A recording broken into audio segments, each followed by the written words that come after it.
Gente, sabe aquele vídeo que eu tinha falado pra vocês que eu ia fazer um penteado? Esse é o resto dele. Tá, daí você pega uma mechinha assim, né? Daí você pega isso daqui. Daí você pega aqui. Daí você faz assim, ó. Você vai fazendo assim, só que você não pode pegar essa mechinha que você deixou, ou não vai ficar bem ruim. Ô, gente, eu vou acelerar um pouco o vídeo.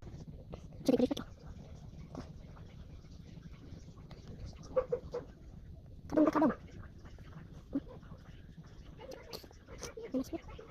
Daí,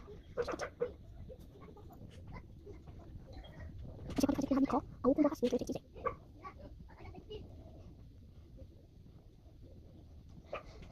Daí você vai apertando assim, ó. Gente, eu pego um pouco muito. Daí essa vai ser a última mecha que a gente vai pegar.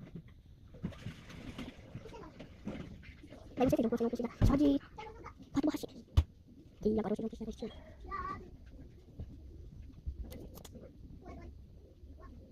E agora, gente, vocês amarram aqui na pontinha. Isso daqui eu amarro com rosa. Com rosinha. Daí eu mostro pra vocês. Tá, gente. Quando tiver pronto eu volto. E, gente, ficou assim, daí ó, atrás da capa ficou bonitinho. Bem bonitinho. Tchau, tchau.